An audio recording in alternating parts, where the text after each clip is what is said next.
Hey everybody, this is Harvey Sluggo Wasserman back for the 184th, count them, 184th Green Power Grassroots Emergency Election Protection Coalition Zoom call.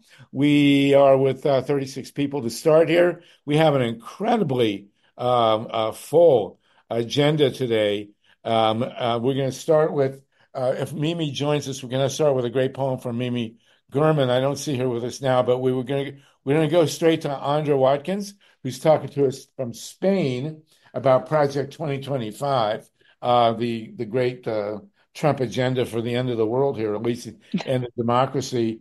Then we have Nancy Larson from Ohio, still part of the United States, I believe, and home of J.D. Vance, who don't get me going. And then we got Andrea and Ray are going to join us. Andrea Miller and Ray McClendon are going to give us the overview on the astounding developments in our electoral politics and tell us what they think from a grassroots standpoint of Kamala Harris and how that's going to affect the upcoming election. We are nonpartisan, but you are allowed to express your opinions on who and what is happening. Dr. Nancy Naparko, then, speaking of which, is going to give us a psychoanalysis of Donald Trump, which will be very interesting. She is a doctor and a neurologist, which will be a very interesting perspective to hear about Donald Trump, especially since he took all that acid. Lori Grace is going to join us then and talk to us about Project 2025 and Agenda 47, which I just started to look up, which is a whole other ball of wax to be sure. And then second hour, we're going to get to Michael Tabor and talk about agriculture, organic food, and all that stuff. So we've got a great agenda. We're joined by TATANKA BRICCA, the erstwhile chair of the KPFK board here in Los Angeles, KPFK Radio, where our California Solartopia show airs on Wednesdays at 5. TATANKA, it's great to see you. We also, if you can, maybe give us an update on Leonard Peltier. We do not want to lose track of him. I'm just hoping that Biden will commute his sentence before he leaves office, but we'll see if that's a pipe dream or not. But at any rate, Andra Watkins, why don't you start us off? You were in Spain, which I'm sure you're researching how to escape from the United States if Trump wins. So if you'll give us the report on what it takes to become a citizen of Spain and how we can resist deportation, that would be good. But in the meantime, you've written quite extensively about Project 2025, and then behind it there's Agenda 47. But can you give us a basic idea? I'm sure most people on the call know what Project 2025 is. If you can tell us what's in there, that would be great. All right. I started writing about Project 2025 on Substack in January. My Substack is called How Project 2025 Will Ruin Your Life. I'm a survivor of Christian nationalism. I grew up in one of the founding churches of Jerry Falwell Sr.'s Moral Majority in Florence, South Carolina in the 70s and 80s. So the breeding ground of this brand of Christian nationalism that we're all seeing today. So when I picked up Project 2025 and read it, I immediately saw Bible verses in this Christian nationalist language that I was indoctrinated in as a child, embedded within this almost 1,000-page manifesto. So I was probably the first person who called it a Christo-Fascist manifesto. Lots of people are calling it those things now, but nobody was calling it that in January. So I started writing about it from that perspective. And I assume you want to hear some about the environmental we can start with of Project 2025. Good. That's good. Okay. I thought that the document was actually written in Yiddish. Is that wrong? Go ahead. No, that's wrong. That's wrong. Okay. It's written in evangelicalese. That's the language that Christian nationalists speak, and I was indoctrinated in. So if you didn't grow up in that, you just speed bump over a lot of that language, and they take for granted that you will. So I've spent 6 months translating that language for people who don't know it and pointing it out in this document. I obviously, Project 2025 would be terrible for the planet. It has policies that will destroy the planet. We've obviously heard about its aims to drill, drill, drill, and it's funded in part by the billionaire oil oligarch industry. And so they want to outlaw the mention of climate change. They use terms like climate radicalism, and they don't want the government to be talking about climate change, to be doing research about climate change. They want unlimited drilling and unlimited extraction, which is something that a lot of people haven't talked so much about. It's really a drill, drill, drill, and extract, extract, extract policy agenda. So one of their worst things that hasn't been written as much about is the impact that it would have on a state like Alaska.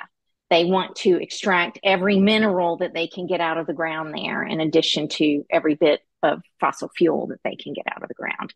And they have specific projects already lined up that they want to do in Alaska that would decimate much of the state. Well, I've wondered about this. Is the connection between evangelicalism and the oil and gas industry, or what I call King Kong, coal, oil, nukes, and gas, is it strictly because of the money? Is there something in the Bible? Did Jesus love carbon emissions? I mean, where does this come from? No, it's even crazier than that. So Christian nationalists have two different schools of thought about the end of the world. I grew up in the school of thought that says the last days of the planet started in 1948 when Israel was regathered as a nation, and that generation will not pass before Jesus comes back in all of his glory and destroys this version of Earth and rebuilds a new one for the elect. So why do we need to care about the planet when God's going to destroy it in 25 years or less anyway? So I grew up believing that. They genuinely believe that's what is going to happen. They believe their Bibles say that. And they let that rule everything they do legislatively. So it's horrifying to have people like that who make decisions based on those things at every level of government in our society. Then you have the dominionist Christian nationalists, which have a different apocalyptic version of the end of the world. And they believe we're living in that time. And it is their job to take over all avenues of power and force the whole world to be Christian nationalist perfect so that Jesus can come back to that perfect world that they've created. Either way, it's bad. And that's why they're so aligned and perfect for these billionaires to use to subjugate and control people. So you think the chicken, it was this crazy Christian nationalist belief, and then the billionaires just came along. I mean, I have been a student of the English Puritans who came and made Boston a living hell in the early 1600s. And, you wonder where this stuff comes from, but you're mentioning the elect, that is the chosen of God, white guys with a lot of money, basically, and hating people of color, and not too fond of Jews either. But and you grew up in that. I did. And what got you out? I mean, did you hear like the Beatles or something? I mean, what? No, I was a really big Republican into my early 30s and was highly indoctrinated in that world. And at 32, I had a falling out with a close family member that caused me to start questioning some things for the first time, because you're taught never to question anything. So you never do. Yes. Well, and so I started questioning things and started reading different historical pieces by academics. And it was a whole different history from what I learned, because I learned the Christian nationalist history.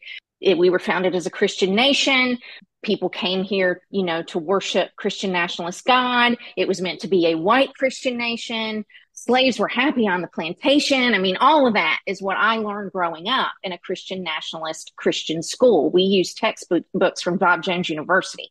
So I was fully indoctrinated in that, to read different kinds of history books by actual historians and realize that a lot of what I learned in that environment was wrong, made me more interested in learning what else I'd learned that was wrong. So I spent close to 10 years, maybe more than 10 years, deprogramming myself and re-educating myself as an adult with real It's great information. to know. It's great to know it's possible that that can happen. So, the Puritan belief, which I assume is shared in 2025, is that the United States will be run by white men who have a lot of money, and that women are subservient, and of course, abortion is unthinkable, and not because they're pro-life, for God's sakes. It's always intrigued me how people can say abortion kills a living child and then turn around and support the death penalty. That one really kind of blows my mind. But nonetheless, what else is in there? So they also support nuclear power, I believe, right? Yes, they want a huge investment in more nuclear power and nuclear weapons. It will create another nuclear arms race. They're very intent on getting as many nuclear weapons produced as possible. God, it's terrifying. Well, that's the attraction of these small modular reactors because they're the fuel in the small reactors. We're all hearing all these wonderful. Sluggo, you got muted. Okay, the only wonderful thing about small modular reactors is that they don't exist. But tell us about civil liberties under the Project 2025. What is the view of these people of the First Amendment and the right to free speech? They have a right to free speech, but no one else will. Well, So if you want to parrot what they agree with, then of course it's fine, but otherwise it won't be. One of the biggest scary things for me about what the Supreme Court has already done and red states are already doing to penalize and felonize protesters who protest peacefully. That would have a huge impact on environmental protests, obviously, but all kinds of protests. Texas has passed laws allowing people to drive cars through crowds of protesters without penalty.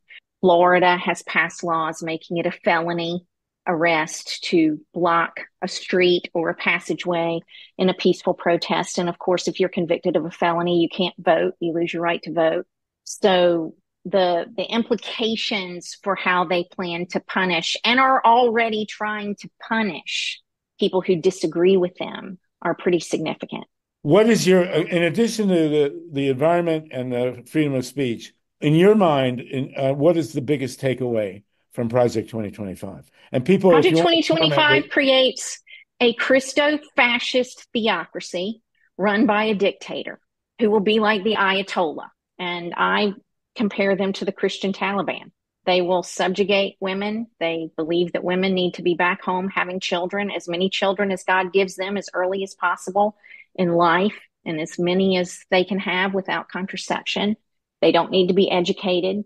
Black and brown people don't matter at all.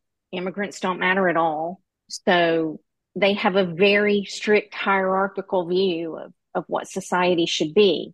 Christian nationalists will rule us. They see the government as God's avenger on the wrongdoer.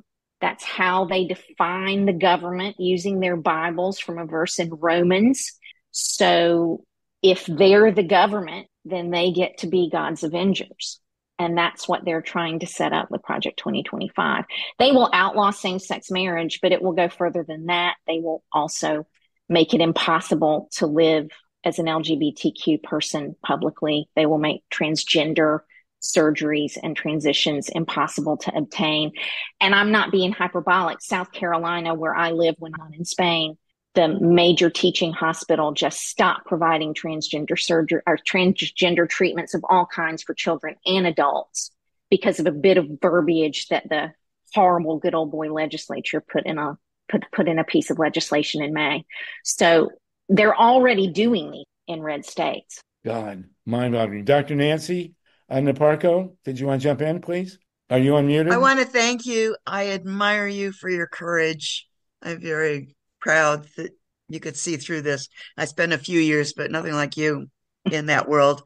I wonder how Trump, who publicly admits at different times that he has broken every one of the 10 commandments, how does he doesn't even know what they are? Come on.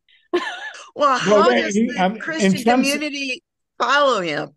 In Trump's world, there are the 10 suggestions. So, but go ahead, tell us, Nancy. How did Trump finish this? I've asked. I almost never talk about Trump In fact, on my Substack, I write his name is 45. I don't say his name.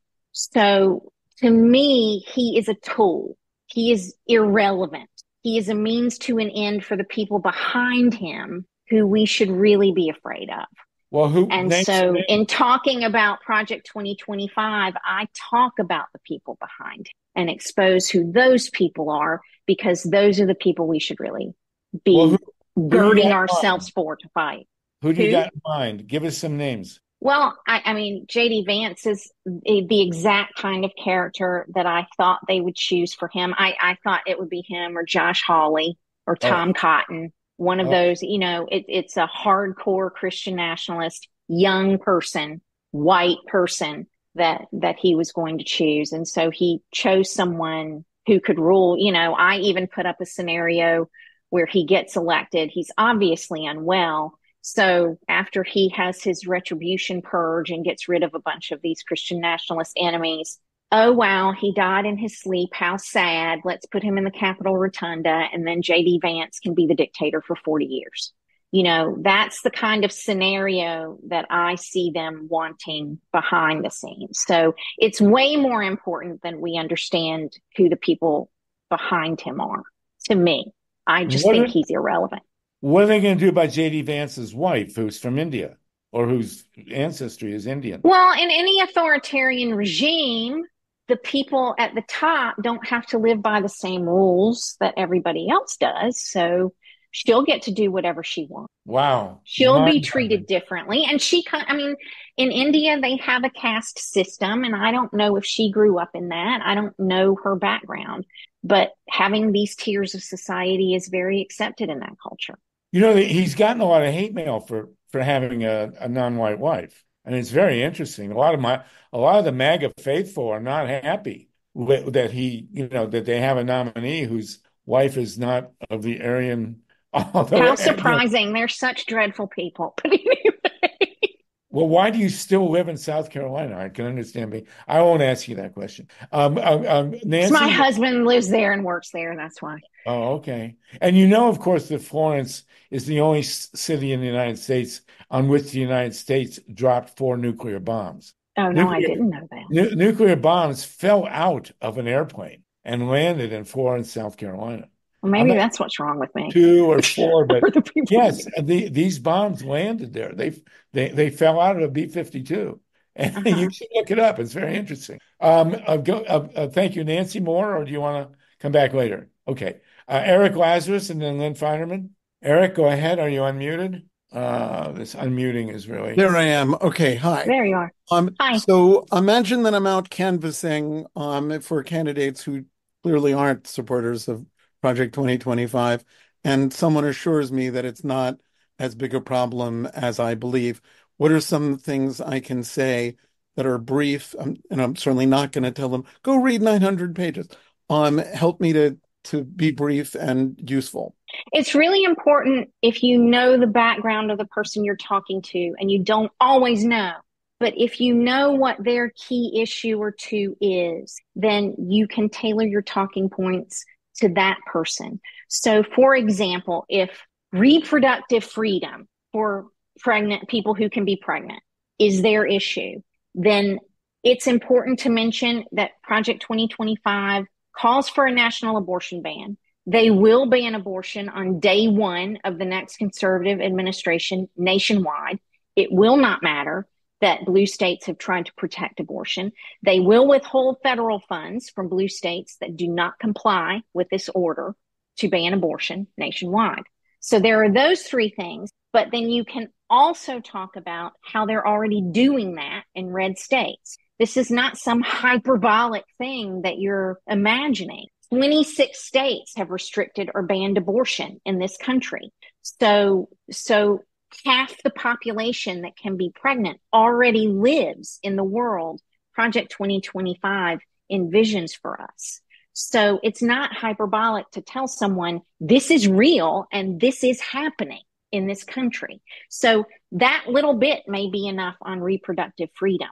I try on my Substack to give talking points for people when they talk and I cover a different chunk of it every week, where one week I'll do the environment. This week I'm doing women's rights and suppressing women.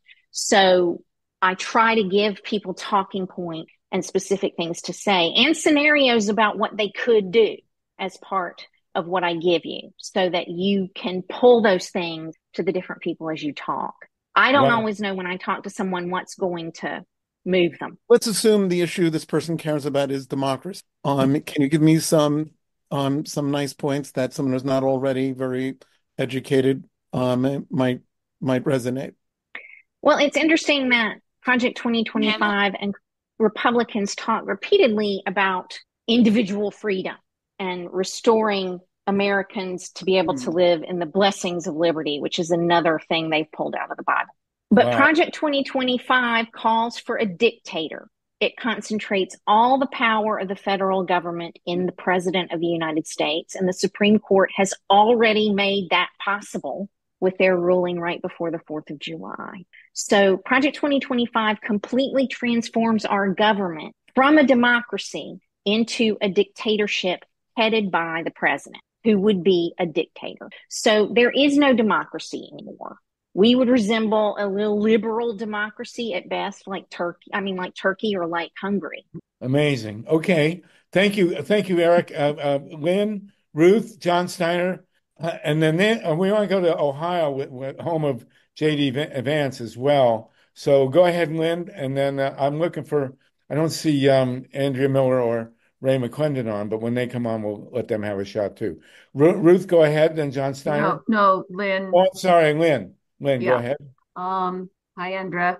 I put my email in the chat because I produce Women Rising Radio, and I've got some ideas about what we might do together. First thing I'd like to say is that behind all of the dramatic and ridiculous policies in the Project 2025 is a massive deregulation scheme, which includes the abolishing of the FDIC, which will mean that there is absolutely no regulation on what they can do with your money and my money.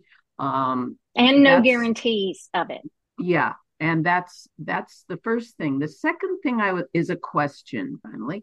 And that is, I'm really concerned that Dominion Voting Systems is run by a Canadian company that was founded by Christian Dominionists. And I'm wondering if you have done any investigation on that. You know, the Rump sued Dominion, and I felt that was just a bunch of theater, and maybe it was even done to cover their you-know-whats while they do what they want. So I'm wondering if you have done any investigation into that, what your view is of the fact that we are basically supplied all our voting systems by Dominion. I have not done any research in that, so I didn't even know that was the case. So that's horrifying.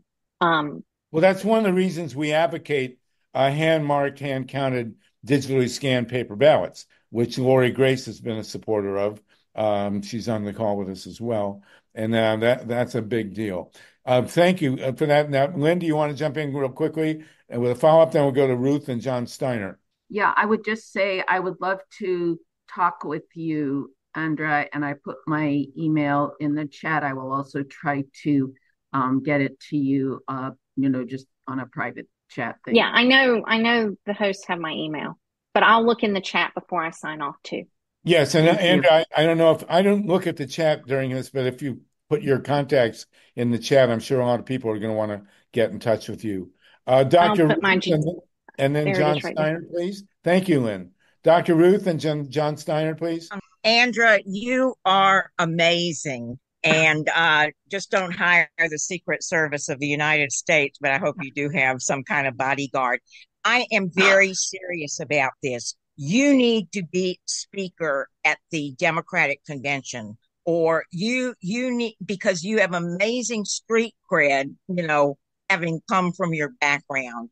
So anybody here who has any way of getting into, whether it's, Harvey through Ray McClendon, up through Kamala Harris, whatever, you need to be a speaker. And actually you need to be interviewed several times on several stations with your message, because, you've got the facts and you've got the background.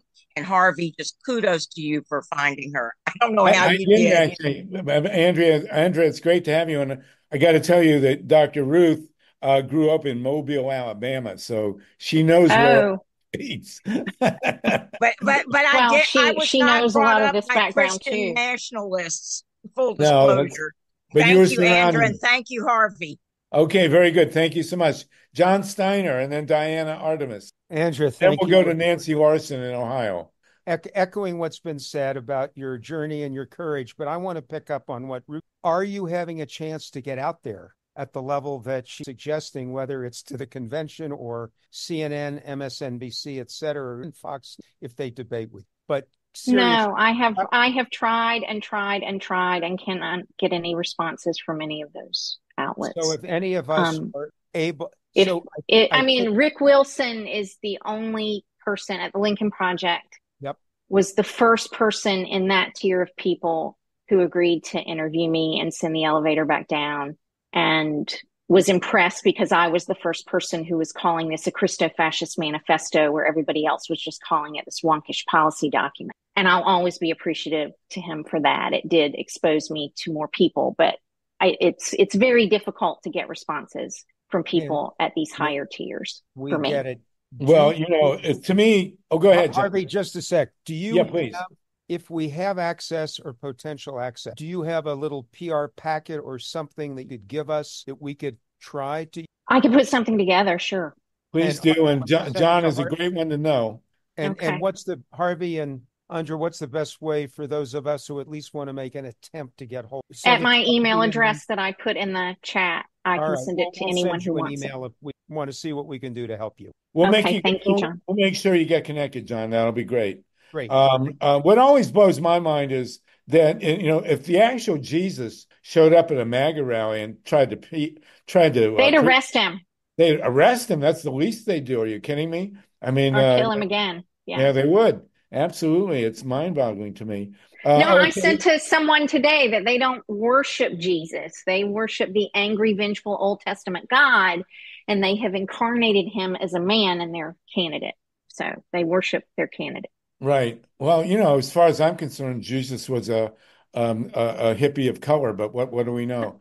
Right. Go ahead, Diana Artemis, and then Mary. Well, I promise to actually go, and Mary, if you'll be quick, and then we'll go to Nancy Larson, give us a report from Ohio. Go ahead, Diana Artemis. Yeah, my concern is I try to get the word out using Facebook as well, and I belong to lots of groups for pro-democracy groups, and Facebook has new AI algorithms that only target Project 2025 postings and anti-Trump postings. They do not target postings of MAGA lies and Trump lies and violence, etc.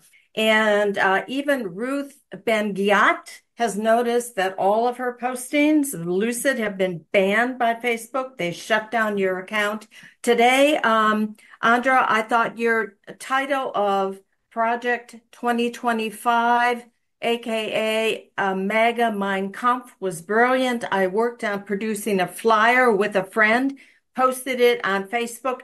They've all been banned and pulled down. I shared with 12 groups and they've all been banned and pulled down there. I think I'm going to lose my Facebook account. Can we do anything? Of course, the legal system here sucks. It's controlled by oligarchs. Can we do anything for an antitrust lawsuit? Suggestions, please. One of the vice presidents at Facebook worked on Brett Kavanaugh's nomination to the Supreme Court. Oh my God. So it's no surprise to me that they are taking this kind of stance. Whether we could file a class action lawsuit or not, or some sort of anti-competitive lawsuit, censorship lawsuit, that's a question for an attorney, and I'm not an attorney. So I do know that I have gained some traction on Instagram. I don't use Facebook. I create memes on my Substack now every day for my readers to post on social media. I use the term Project 2025, and when I post something from Project 2025, I reference a page number. When I post a statistic, I reference where that statistic came from as a source. And so far, I've not had anything pulled down of mine or anyone tell me that they couldn't share it. People have tried to share links to my Substack, like with Ruth Ben-Ghiat. I know Ruth, and she's delightful. And, you know, they don't want you going off of Facebook to check anything. So they're limiting links to Substack or anywhere because they want to keep you there on Facebook. So I have created little memes. You can find them in my posts. I started this last week. And then I've been making 1-minute reels on Instagram to summarize. And none of those have been censored. So whether they work on Facebook, no one's told me that they've been censored on Facebook. So that's been my approach. Good for you. Good for you. We have 72 people with us. Mary, and then we're going to go straight to Nancy Larson from Ohio. Mary Stonewall-Butler, where'd you go? Yeah, Nancy has to leave in about 12 all right. minutes. Let's get go ahead. her Nancy was first anyway. Go ahead, Nancy. You're unmuted. Give us the report from Ohio. And tonight you're going to have dinner with J.D. Vance. So let's get that covered. Make him pick up the check. Okay. We've had a couple victories here. Last year, we struck down the ballot initiative thing they were trying to pass in a special election in August, where they would have changed the threshold to 60% in order to pass. And we said, no, hell with that. So that went away. November, we put women's reproductive rights on the ballot, and we passed that 57%, which they knew we would probably get 57, 58%. That's where they were trying to raise the threshold ahead of that vote to 60. So both of those were democracy wins. We submitted 730,000 signatures to put on the ballot in November, anti-gerrymandering, and it's what Michigan did with a citizen-led redistricting commission, so that they are able to have a panel, 15 citizens, 5 Rs, 5 Ds, 5 independents, who would be drawing the districts. And that is going to pass also. So finally, Ohio, if we get that in there, we will have fair districts. They are pulling out all the stops to try to keep that from happening, though, and they're doing a lot of voter suppression. Since the last decade or so, they have purged 2 million voters from the voter rolls. And just today, there was supposed to be another purge of 160,000 voters. So I 100% underline what Andra was saying, that we are living 2025 already in Ohio and have been for several, maybe the last decade. And the voter suppression is ridiculous. The reasons that they are giving for this are that there's some kind of mismatch between DMV records, Social Security, and the voter registration. But 2 laws, the federal government, when somebody changes their address with the DMV, it is supposed to be automatically changed. The Brennan Center wrote to LaRose, who is our Secretary of State, pointed out that federal law requires the state to automatically update a voter's registration record when they report a change. It's not up to the voters to make sure that they do that. That's supposed to be an automatic process. So basically, Ohio is not complying with that federal law and is kicking people out when they don't also take the responsibility for filing a new voter registration. We also have state law that is being ignored when somebody files a national change of address form, that those folks are ending up on this voter purge. That is not supposed to happen, because if they're moving from county to county or within the same county, Ohio is putting them on a voter purge list saying that they moved and therefore they don't live here anymore, even when they might have just moved across the street in the same county. So it's just so lawless. It's absolutely ridiculous. League of Women Voters and some other advocacy groups, when they looked into, we get a hold of the purge lists, we start calling people, find out what's going on, sending out our own postcards. We found a 20% error rate in the last purge that happened, that 20% of those people were not dead. They hadn't moved out of state. It was totally not appropriate for them to have been on that purge list. And that's the level of error. So you have 2 million voters that have been purged. 20% of those, I mean, it's absolutely enough to be throwing elections here. And just commenting on J.D. Vance, the reason he was picked is that he came straight out and said, I would have done what you wanted Pence to do. And that was the loyalty test that he passed. That's why he's there. He very underperformed in his election. DeWine, our governor, won by 25 points. Vance won by 6 points. So he was not a very popular candidate and was only saved by Peter Thiel coming in and dumping millions and millions of dollars into the election. What he brings to the table for Trump is an assurance that he will do whatever's illegal, whatever needs to be done, unlike Pence, who held that line. Wow. And of course, you're talking about voter suppression and purging. It's going on all over the country. Wendy has reported to us from Florida, and it's happening in Georgia. I mean, this is how if they're going to win this election, it's going to be with voter purging. And in Ohio, of course, we have won two anti-gerrymandering referenda, and the legislature has simply refused to do what the public voted to do. Right. I mean, it's beyond outrageous. So there you go. Steve the Caruso? Republican Chief Justice Maureen O'Connor, who sided with the Dems over those 5 contested maps that we are using, right, even though they're unconstitutional. She was the person that spearheaded this campaign called Citizens, Not Politicians, meaning put the citizens in charge, get the politicians out of the business of drawing maps. And she has been making a lot of trips around Ohio to stand up for that. We need a big push to try to get a Dem-controlled Ohio Supreme Court, because I think they'll do in reverse what they did last time. The bipartisan majority kicked out those maps saying that they're unconstitutional. They ignored it.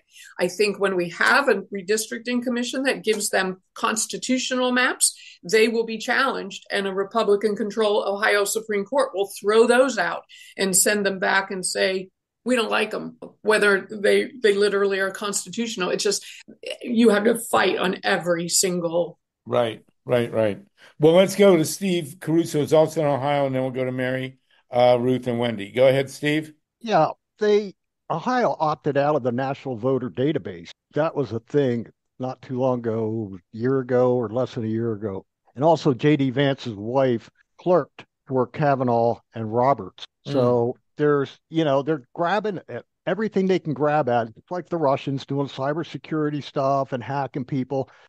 It's not beyond the Republicans. They're going to do that.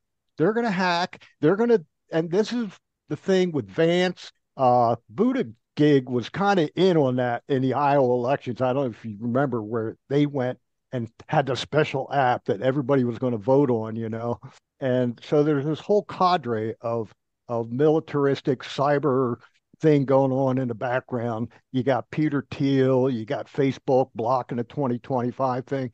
It's cyber war, and it's better than a physical, violent killing war, but this is happening. Yes, it is, very much so. Mary Butler, go ahead. Thank you for that, Steve. And then we'll go after this, we'll get some more questions, and then we'll go to Lori Grace to talk to us about Agenda 47. Mary Butler, go ahead. I don't see you anymore. Where are you? Mary Butler, are you with us? Go ahead, Ruth. Ruth, go ahead. Then Wendy, then John again. Yeah. Then we go to Lori Grace. I'm not smoking anything, but where's Merrick Garland on all of this? I mean, he's the Attorney General. Something. He's the one that's This is a national issue. And it seems like some enforcement is in order. And, I may be way off base, but that seems like something maybe an attorney general ought to be involved with. Yeah, if Thank we you for had your one. depressing update. You're 100% right about that, Ruth. I mean, I don't know what Merrick Garland's story is. It's outrageous. Wendy, very quickly, then John Steiner, and then we'll go to Lori Grace, followed by Dr. Nancy, who's going to put Trump on the couch. Well, we better not do that, Nancy. But anyway, all right, go ahead, Wendy, please. Just make sure he stays on the couch sleeping for like 4 years. Okay. Thanks. So, yeah, Florida and Ohio are sister states, is what I've been saying for a while. Same thing with the gerrymandered maps. Like, we're actually still using the DeSantis maps that like nobody stood up against, and so we're a bright red state, and really we're really not. The thing with the DMV that happened here a few years ago, and I've worked professionally on petition campaigns, one for abortion and another for the right to clean water, and collecting the petitions. You have people that I'll speak to, and I know that they're hip and they seem like responsible civil people, and then they're not valid with their voter registration. And we're also in the middle of like an eviction, homelessness pandemic, and so people didn't change their address with the DMV, and they got purged, and they don't even know it. And this has been going on here for like well over a year. So and now they're also third-party organizations that do voter registration can be fined up to $50,000 if they don't follow some like mystical protocol that has now been invented by these magical unicorns or whatever. But a ton of people in Florida, it's really, really insane what's happening here. But I just want to concur and thank you for the work you're doing. Thank you, Wendy. And Wendy's been on the grassroots, on the ground floor of all this stuff. But the voter purging, which got us going in Ohio 2004, and was really at the root of George W. Bush's victory in Florida 2000. That's the big issue now. It's really going on brutally. John Steiner and then Mary. I think you're back with us. Mary, I'll try and unmute you. John, you're okay. Go ahead. Yeah, Nancy, thank you. I'll give my Ohio bona fides. I was born in Cleveland. I grew up in Cincinnati, so obviously connected. Where are you based? What organization are you working with? How much Sherrod Brown campaign? On to all that you're talking about. I ran for office, and I've just been involved ever since I did not win. There's a couple activist groups here. I'm in League of Women Voters and Persisters. We have folks that have been calling those people on the purge list to let them know, to get them re-registered. Sherrod Brown has been struggling. His stance with I don't want to get into that. That's a whole nother side thing. I don't know what he would do with this. He is in a tough race against Bernie Moreno, and he's making some stances that I don't see him in the same light as I did before. He's selling out in some respects, and I'm not happy about that. Certainly, I hope he wins, but he's making some compromises I don't like. Okay, thank you. John, anything else? John Steiner? Nancy, I'll reach out to you in chat. Okay. Please do, yeah. Mary Stonewall and Mary Butler Stonewall, real quick. Mary, go ahead. All right. I like what everybody's saying today. I feel like I'm taking a deep breath after this weekend when it comes to who's running stuff.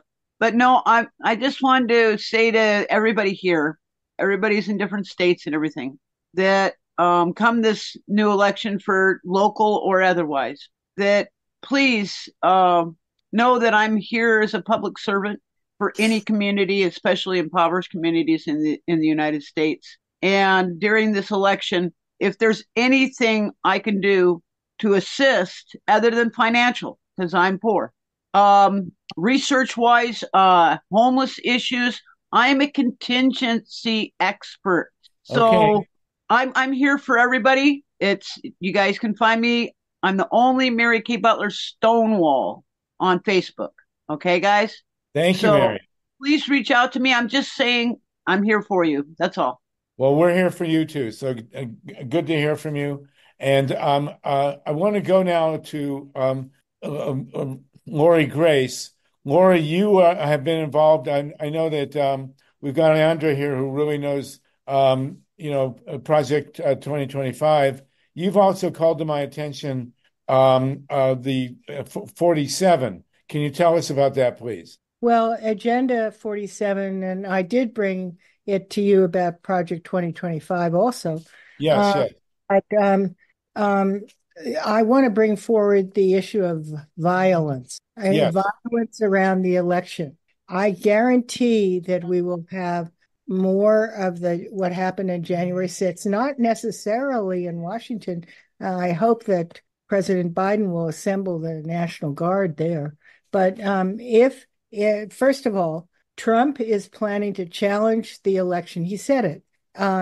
If he apparently loses. So the way he's going to challenge it is he's going to use violence. And now the Christian nationalists, which have become very important, consider him anointed by God. In the Republican convention, over and over again, different delegates said he's anointed by God.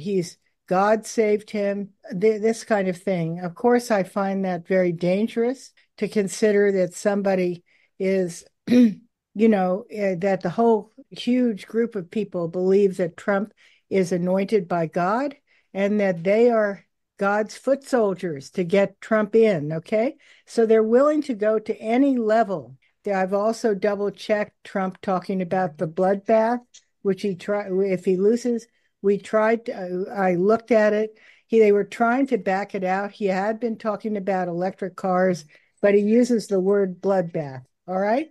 And then additionally, the people that were very effective in the area of violence were veterans in 2020, okay, that had enlisted into the Proud Boys and the Code Observers, okay? And so additionally, what I did when I studied after a while, I moved away from Project 25 to Agenda 47. It's much worse, okay? And because he is developing a militia, and we already have one militia that showed itself in Nassau County, New York State, believe it or not, with 75 gun-owning self-described militia people. What I found when I went to Agenda 47 is that Trump is using Agenda 47 to recruit, actually subtly, but a little bit behind the scenes, more people for his militias, okay? And the way he's doing it with these veterans is telling them how terrible veterans have had it around here. And yes, I agree, they have. I don't think our country has treated our veterans well. And what he's going to do, which, he's going to take all of the the illegal immigrants, for instance, that are still living in New York, take them out of, this is if he wins, or, he's going to be busy disputing if he wins first with violence. And I'm hoping that the Democrats are going to get really serious about protecting the situation. But he's getting ready to give the veterans, and on one level, I don't think it's a bad idea to take out the immigrants and put in the veterans who he says are homeless and have no money and are shivering in the cold. And I do agree that veterans are not treated well in our country, but they have made an oath to protect the Constitution, and they believe that serving Trump is the same, and they are defending the country. But when I looked at Agenda 47, I could see right off where they're enrolling veterans subtly with gifts, okay? And where we have secret militia being planned in different places. One of them is in Arizona. Another one is in Nassau, New York, which was strange because it's Democratic state and county. But expect blood, okay? And expect blood. While Biden is still president, he should be alerted about expecting blood and challenge. And I don't know what it takes to get him to call up the National Guard, but I'd like to see that happen. Well, we may see the National Guard on January, whenever, if Harris actually wins. And Lori, thank you much, and stay with us, please. We're going to go to Ray McClendon, who's in Georgia. Georgia, of course, is no stranger to violence in elections. And Ray, you're on vacation. We want to thank you for taking the time to talk to us.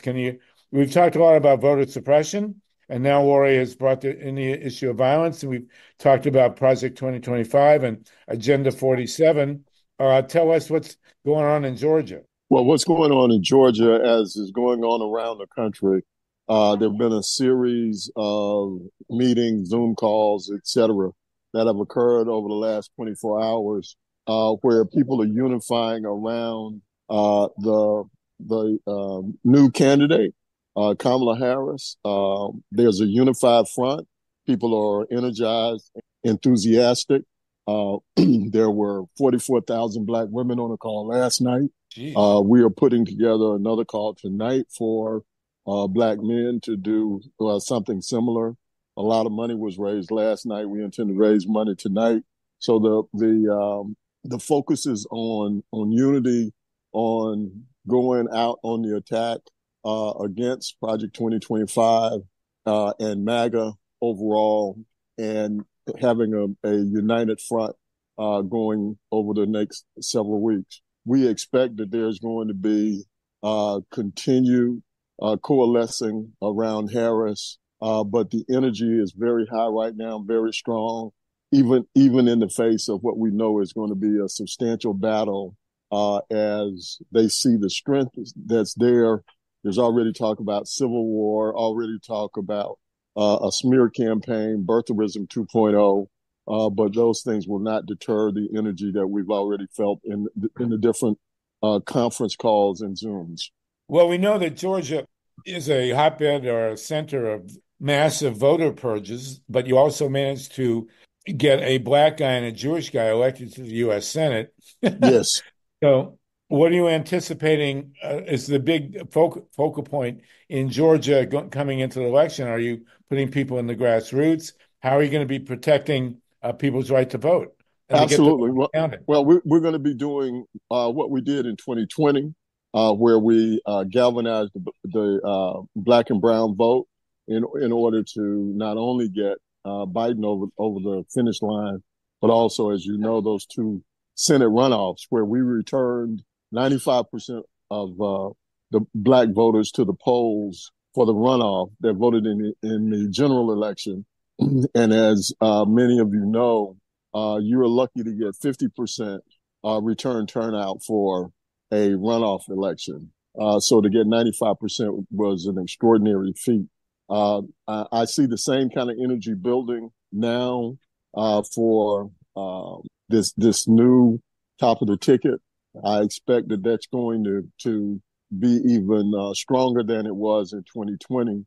The bigger hurdle that we didn't have in 2020 was that we know that we have now a stronger, more burrowed in MAGA response to local election officials to influence and harass local election boards to actually put forth more legal challenges, more voter perjury. So we've got to have boots on the ground, not just in terms of grassroots energizing voters to get the vote out, but also election protection at the local election board level. So having poll monitors, poll watchers, people attending local election boards is going to be crucial over the next 90 days. Yeah, there in Georgia as well, and other states rather, like Ohio, as Nancy Larson has pointed out, the protecting of the vote and the voter turnout. And are you facing, Ray, in Georgia, the same kinds of voter roll purges that are happening in Florida and Ohio? Yes. Georgia is one of the leading states on voter purges. There's a group of MAGA vigilantes, as we call them, that a small group of a little over a dozen people actually challenged over 200,000 voters in Georgia over the course of the last couple of years. We expect that to increase now as we get closer to the election. We also know that excuse me, not only are they challenging, but they also, with the new SB 189 that passed, they can be closer to the actual precinct workers. So the potential for intimidation of poll workers and other election officials has gone up. So we've got to be diligent, not only on the grassroots get out the vote level, but on protecting the integrity of the elections and be able to thwart the MAGA onslaught that we expect. When they are losing, they're going to come and challenge with false allegations of voter fraud, and we've got to have people there to refute that. Wow, that's nitty gritty, boy. That's really where we're at in this election. Mike Hirsch wants to talk to you, Ray. Go ahead, Mike. Sure. Hey, Mike. Ray, thank you so much. You're a true friend of the show for coming in on your vacation. We really appreciate that. You sure. work really hard, and we know that you earn every minute of vacation time. I just wanted to ask you, how do you feel about people coalescing around Kamala Harris? And every Zoom I'm on, everybody wants to pick somebody else besides her, or pick her running mate, or do something like that. But what I'm feeling around the country is the last person standing who might have challenged her was Gavin Newsom, where Nancy Pelosi was kind of holding out a little bit for a minute, but now she's endorsed. Everybody else seems to be getting behind the VP. What's your take on that? I agree. That ship has sailed now. That's what I was nervous about and worried about. That's the only thing that could throw this into chaos. Would be not to coalesce around Harris. So the strong leadership that President Biden showed by immediately giving her a full-throated endorsement, then followed by President Clinton, Secretary Clinton, several others, several state delegation chairs, all of those that came in very quickly, I think galvanized support around her, and let it be known that we're not going to go into some kind of chaotic brokered convention. That would have just been chaos and would have spelled absolute disaster and loss in November. So, so by the end of the night, I felt a lot better. Plus, what this really does is it galvanizes and re-energizes the strongest base in the Democratic Party, which are Black women. And so that's going to make a huge difference going forward. Somebody just gave me a thumbs up coming to dinner. Please catch the rest of the show at grassrootsep.org. And please like and subscribe to our YouTube channel at Green Grassroots Election Protection Coalition. Thanks.